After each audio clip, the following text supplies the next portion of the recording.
On Bougainville Island, a patrol is coming down a jungle track back to the area held by American troops, Fijian scouts, and New Zealand airmen.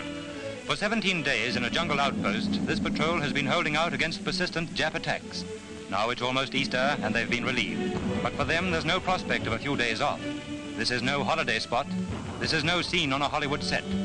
Here, trees smolder from the raking fire of shells, and the stench of dead bodies fills the air. Last November, against fierce resistance, American troops forced a beachhead on Empress Augusta Bay below this hill. Since then, Jap garrisons, with their supplies cut off, have been fanatically hanging on back in the jungle. Thousands have been wiped out, thousands still remain. With artillery on both sides blasting away across this area, American colored troops, first of their kind to move up to a Pacific front line, dig in and settle down unconcerned. A few hundred yards away, men of the Royal New Zealand Air Force are also digging in. Continual shell fire overhead makes this no easy station. Despite conditions, planes must be kept tuned up to fighting pitch. To hold on to advanced places like this, our Air Force needs as many men as an Army division.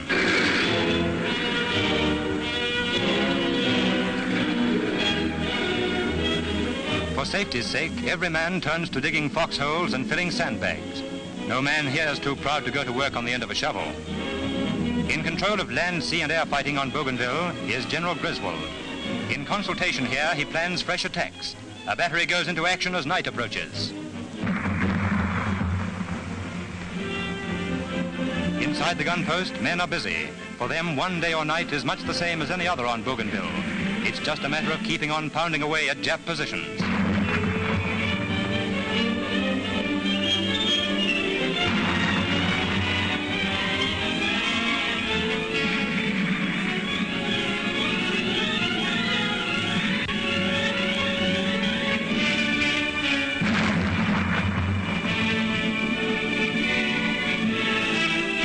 Mathematics in the jungle, plotting on maps and charts with a precision that kills.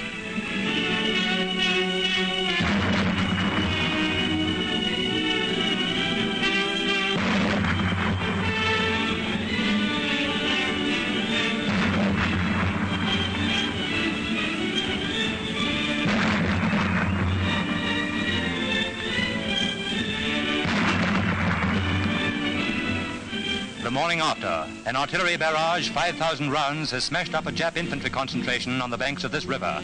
Now there's a little clearing up to be done. We've seen more horrible pictures than these. Pictures of men, women and children of Nanking slaughtered by the very same men whose bodies lie here this morning. Men of the 6th Japanese Imperial Division.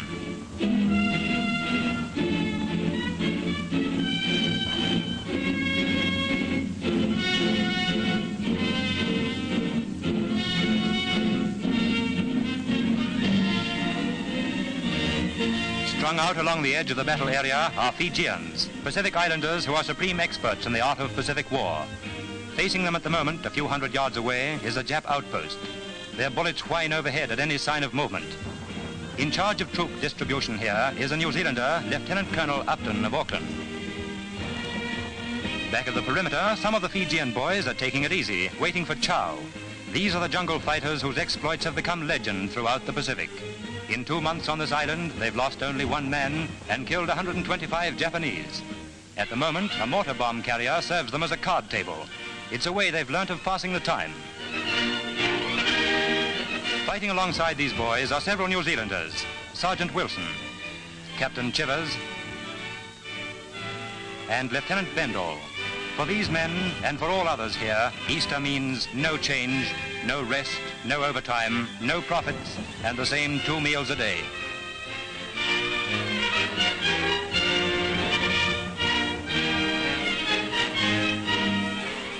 With others coming in from a patrol comes one badly wounded, a Fijian injured by a Jap grenade. American doctors are ready with temporary dressings, but he's in need of more urgent treatment, and they give him a blood transfusion on the spot. Blood serum from an American donor goes to save a Fijian ally. Rapidly transferred to a waiting ambulance. All this is happening in a battle area with the enemy only a mile away.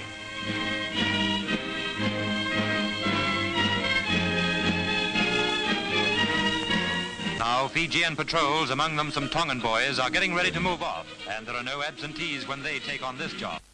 them went our cameraman, and the next sequence is his uncut record of their advance filmed under constant small arms fire from Jap snipers. Object of their advance is to wipe out a pocket of Japs keeping Allied troops pinned to the edge of the area. 2 days ago, this was thick jungle. Shell fire has blasted it out, and now there's little cover. These Fijians, seasoned fighters, perfectly fit and beautifully trained, have no rules for playing Tojo's jungle game. They're ruthless fighting men. Jap snipers and mortars rake the ground about them as they try to work round behind.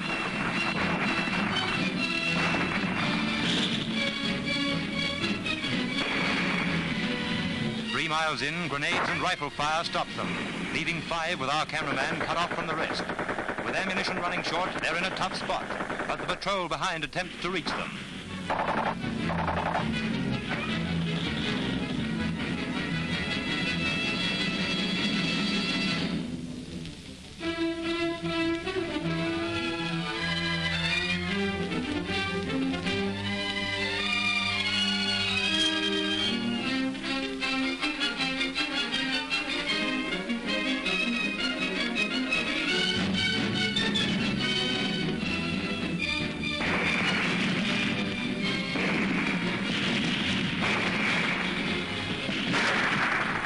The wounded man receives first aid, and with more ammunition now, they start pitching it into the Japs again.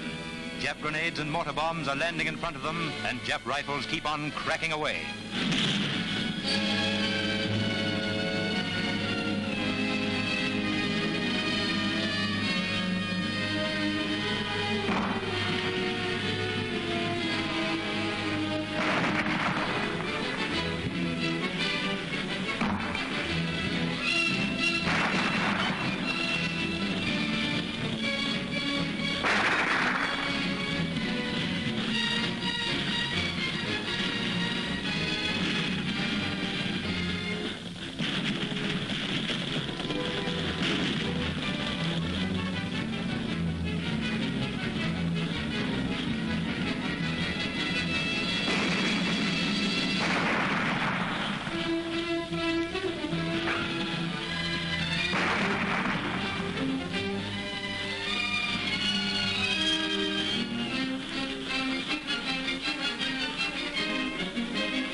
For 2 hours they stick this out.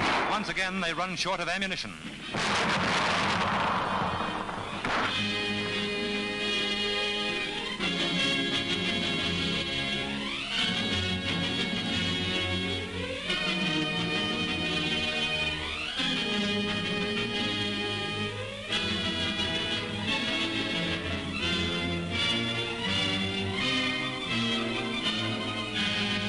Under cover of grenades, the wounded are shifted out, and the patrol also prepares to move back, after giving the Japs a final pasting.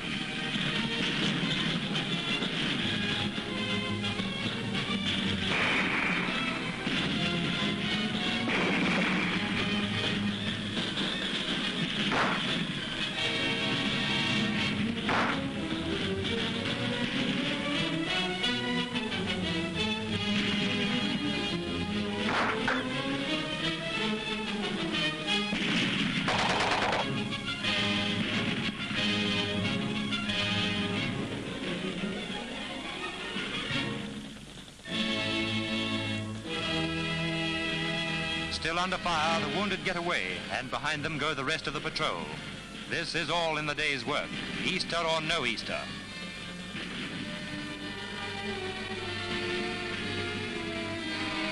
Later, our cameraman went into action again, this time with the American colored troops. For 5 miles, they've been on the heels of a bunch of retreating Japs. Now they've cornered them across the La Ruma River. They get into position to watch the far bank closely.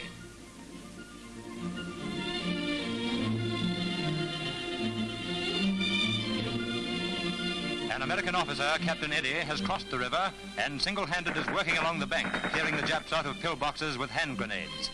Watch closely on the right, and in a moment you'll see him signal.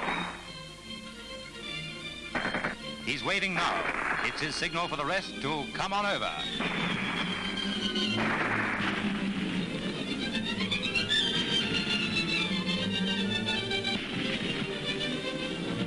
While some cross the river, others keep them covered. These boys have learnt well the tricks of jungle fighting, and this is proof of a job well done. But it's a job that will have to be done again and again before it's finally finished. Planes of every kind are in use on the island. Little planes, Piper Cubs, are spotting planes for the artillery and the ground forces. With the cruising speed of a light car, they come in low over the jungle. Pictures taken from one of these planes show clearly the country where actions are being fought. This is the jungle where our Fijians were fighting. No longer tropical jungle, it resembles more burnt-out bush on a New Zealand farm.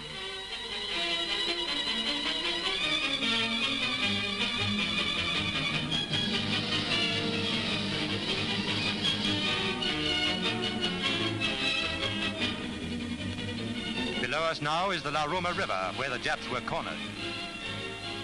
And this is Blue Ridge, Jap land yet and still waiting to be cleared. Continuous pounding from naval guns was the prelude to the landing on Empress Augusta Bay. This shot shows the area now in Allied hands.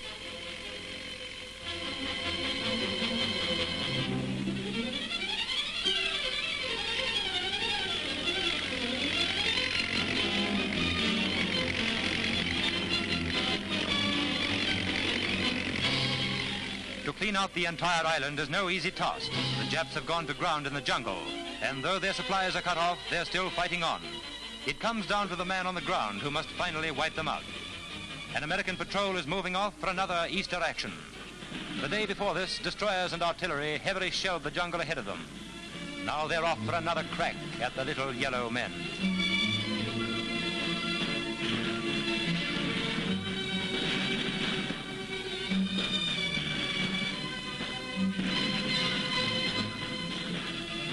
Walkie-talkie radios keep the men in touch and provide a means of calling up more men, equipment, or special weapons. In the clean air above, planes too are in contact with the ground troops, spotting the enemy's positions, tagging his movements, and keeping the boys below well informed.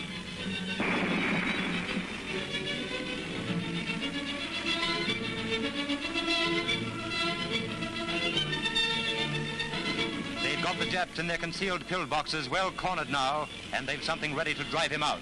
Flamethrowers.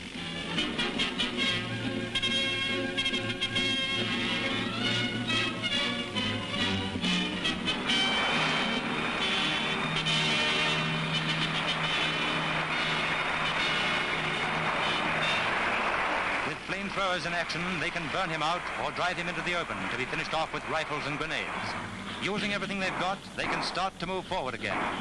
Flamethrowers and Bangalore torpedoes can wipe out the Jap, where shelling has only left him sitting tight.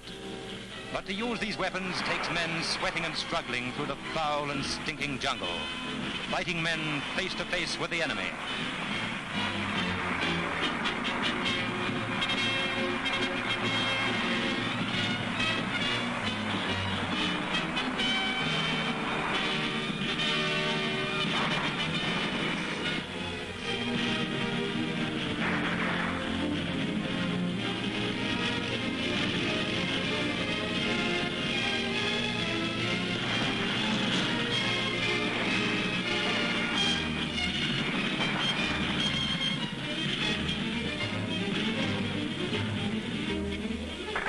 We knew some of these men for a time in New Zealand. This is how they spent the Easter holidays.